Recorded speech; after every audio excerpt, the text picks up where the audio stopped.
धन्यवाद महेश भैया। आज का जो विषय है वो आपने रखा है कि बेरोज़गारी की समस्या का निदान कैसे हो? उपाय क्या हम कर सकते हैं? तो पहले तो ये हम अ, देखें। ओहो हो! पहले तो हम ये देखें कि बेरोज़गारी की समस्या किस-किस सेक्टर में है। तो अगर हम कृषि यानी कि एग्रीकल्चरल या प्राइमरी सेक्टर की बात करें, तो भारत की लगभग 50% आबादी प्रत्यक्ष या अप्रत्यक्ष रूप से कृषि पर निर्भर है। लेकिन वहाँ से कुल हमारे जो सकल घरेलू उत्पाद है यानी जीडीपी जो है, उसका मात्र 17% के आसपास प्राप्त होता है कृषि से। तो ऐसे में हम देख सकते हैं कि एक इम्बैलेंस है कि ज़्यादा आबादी लगा हुआ है कृषि के क्षेत्र में, लेकिन वहाँ से जो इनकम है, नेशनल इनकम है, उसकी कम है। और दूसरा है मैन्युफैक्चरिंग सेक्टर, उसमें करीब-करीब 30% ऑफ लोग एम्प्लॉयड हैं। जो कि जीडीपी का लगभग 25% के आसपास कंट्रीब्यूशन भी करता है। तीसरा है सर्विस सेक्टर जिसमें लगभग मतलब मुश्किल से 15-17% लोग काम करते हैं, लेकिन वो 55% के आसपास जीडीपी में कंट्रीब्यूशन करता है। और अर्थशास्त्र में, इकोनॉमी में ऐसा माना जाता है कि किसी भी जो अविकसित देश है, जैसे भारत अ, आज़ादी के बाद अविकसित हम मान सकते हैं। तो अविकसित देश में प्राइमरी सेक्टर का डेवलपमेंट पहले होता है, फिर सेकेंडरी सेक्टर का होता है, फिर जाके टर्शियरी सेक्टर का होता है। लेकिन भारत में उल्टा हुआ।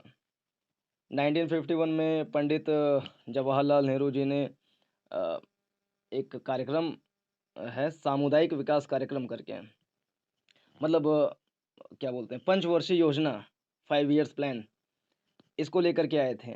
तो पहले 5 ईयर प्लान में उनका मेन जो टारगेट था वो था कृषि सेक्टर में निवेश को बढ़ावा देना। लेकिन धीरे-धीरे क्या हुआ कि 1991 के जो लिबरलाइज़ेशन प्राइवेटाइज़ेशन, ग्लोबलाइज़ेशन, एलपीजी रिफ़ॉर्म हुए, जिसको मनमोहन राव रिफ़ॉर्म भी कहा जाता है। तो उसके बाद से टर्शरी सेक्टर में अचानक से बूम आ गया और जो सेकेंडरी सेक्टर में प्राइमरी के बाद हमको शिफ्ट होना था, तो वो पीछे रह गया। और ऐसा माना जाता है इकॉनमी में कि जो सेकेंडरी सेक्टर है या मैन्युफैक्चरिंग जो सेक्टर है, उसमें रोज़गार की संभावनाएँ ज़्यादा होती हैं। तो भारत में बेरोज़गारी की समस्या जो ज़्यादा है, उसके पीछे एक बड़ा कारण ये है कि हमने प्राइमरी सेक्टर से सीधा टर्शरी पे जाके शिफ्ट हो गए। सेकेंडरी सेक्टर पे हमने ज़्यादा फ़ोकस किया नहीं। और 1991 के पहले 1991 के पहले जो इंडिया था वो एक संरक्षकवादी नीति पर काम करता था। माने हम कह सकते हैं प्रोटेक्टिविज़्म करके नीति होता है कि हम बाहर के देशों से इम्पोर्ट नहीं कराएँगे। जो देश के अंदर में इंडस्ट्रीज़ हैं या जो भी चीज़ें हैं, उसको हम प्रोटेक्ट करेंगे। क्योंकि बाहर से ज़्यादा चीज़ें आयातित करेंगे, इम्पोर्ट कराएँगे, तो हमारा जो डोमेस्टिक इंडस्ट्री है, उसके ऊपर नकारात्मक प्रभाव पड़ सकता है। लेकिन एलपीजी के बाद हम धीरे-धीरे उसको ओपन अप करते गए। लेकिन फिर भी भारत में वो माहौल बन नहीं पाया कि अमेरिका से या अन्य देशों से यहाँ पर आकर के निवेश करें, यानी कि इन्वेस्टमेंट करें। तो हम रोज़गार को कैसे बढ़ा सकते हैं, तो चाइना से हम सीख सकते हैं। चाइना में 1970s के बाद से ही ओपन पॉलिसी को उन्होंने अपनाया और धीरे-धीरे जितने भी फैक्ट्रियाँ लगती हैं, वो पहला प्रेफ़रेंस उनका होता है कि चाइना में जाकर के इन्वेस्टमेंट करें। क्योंकि कोई भी इंडस्ट्री को लगाने के लिए अ, मतलब बहुत सारे कागज़ात, डॉक्यूमेंट्स चाहिए होते हैं।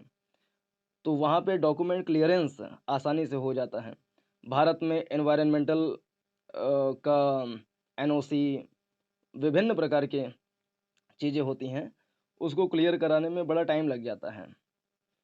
तो अगर हम थोड़ा-सा फैक्ट्री को स्थापित करने में, इन्वेस्टमेंट को अट्रैक्ट करने में, अगर हमारी जो इंडस्ट्री पॉलिसी है, उसमें थोड़ा-सा लिबरल तरीका अख्तियार करें, तो भारत में इन्वेस्टमेंट बढ़ेगा जिससे इंडस्ट्रीज़ बहुत सारी लगेंगी और इंडस्ट्री बहुत सारी लगेंगी, तो इससे रोज़गार ज़्यादा मात्रा में हम दे सकते हैं।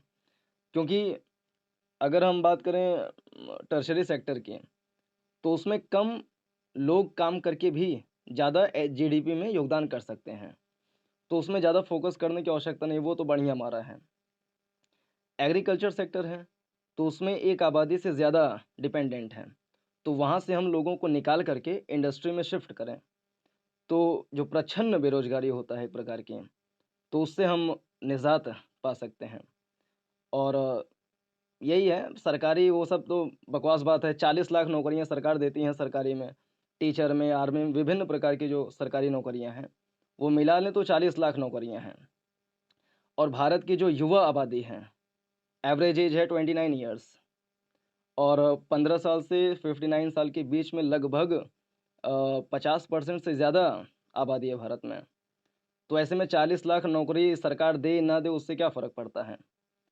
तो भारत में रोज़गार को बढ़ाना है अगर, तो we should focus on secondary sector. तो ये है मेरा इस पर विचार। धन्यवाद।